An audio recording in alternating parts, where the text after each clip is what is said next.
Okay, this video is going to be for testing your international oil coolers, mainly your DT 466, probably be DT 444, 466, and the bigger one. As you can see, got a mess, right? So I got home last night. This was full. This is a brand new rebuild engine here. We had oil, lots of oil coming out of the coolant. So did some troubleshooting. I didn't really see any compression coming out, but I noticed it was definitely overfilled and lots of oil coming out. So what I've done is I've come over to this side. I know it's a little bit of a mess right now. I was in a hurry last night, but anyways, you come down here.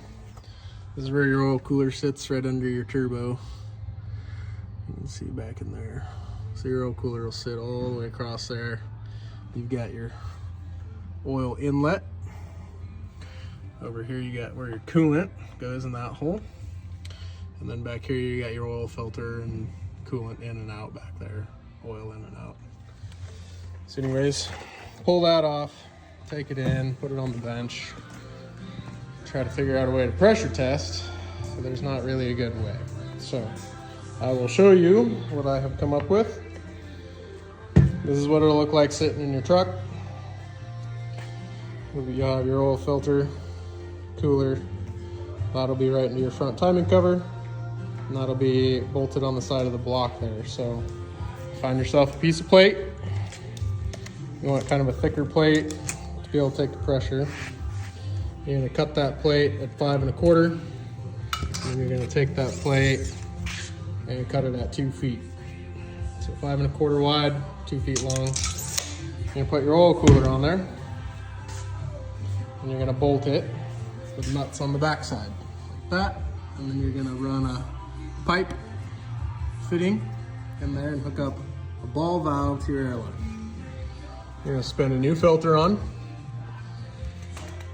You're gonna take your pressure gauge up to 100, because that's the max oil pressure you're gonna see is 100. You're gonna go into your turbo oil feed line. You're gonna cap it. You're gonna put a T in, and then now you've got some way to regulate the pressure going in so you don't overpressurize this filter is what you're trying not to overpressurize. You send 180 to that filter, you're gonna have a problem. So anyways, you put all your bolts in, put your seals in, take it out of the truck. You can use the seals that were in the truck on the cooler, and that'll test your seals. My particular seals. Let's see if I can show you this.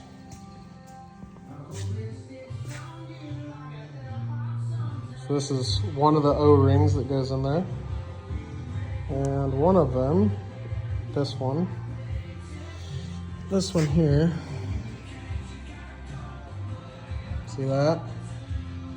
So that's from improper installation. So that is because this was rolled in there like that when I installed this cooler. And that has rolled over and cut the O-ring and caused oil to pass. So I had a leak. I pressurized this up to 80 PSI. And then you'll be checking for air coming out here or air coming out here. It's the same all the way across, but anyways, you'll check for air there. If you've got air coming out, you got a leak either in the cooler or the bottom O-ring that sits back there, the brownish one, will be leaking. So I'll show you this test real quick, and then yeah, that is the best way that I have found to diag these coolers. Take your gauge, take your ball valve, open her up.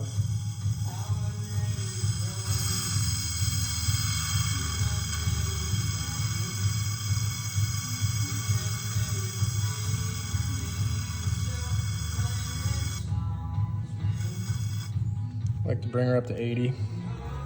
So that's the most, that's about what you're gonna see for engine oil pressure. You'll see 20 to 60 on engine oil pressure. If you pressurize this to 80, you're giving her a decent test.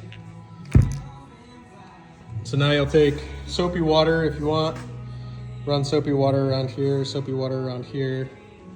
I put some soapy water in here, and then I actually put this plug. And then I feel on this end for air. I got nothing. So I've got nothing because the cooler is good. And I put a new set of O-rings in. So you'll have this O-ring, you have 3 other ones. Here's your other 3 O-rings. So you have these 3 O-rings inside your cooler. These ones separate oil. These ones separate coolant from leaking external. Out here, this one separates coolant and oil in here. If this O-ring fails, coolant will come from this side and get to this side and create a problem. So this is usually the culprit of oil in coolant. You sit here and watch your gauge. She stays right where you left it, 80 PSI or a pinch more, then you know you're good. Cooler's good, O-rings are good. Now what you can do, because you've bolted it to this plate, now you can just unbolt it, leave it attached, bolt it into the truck, and now you know you've got your inner seals are good to go. You bolt it on the truck, you're not gonna have a problem in the future.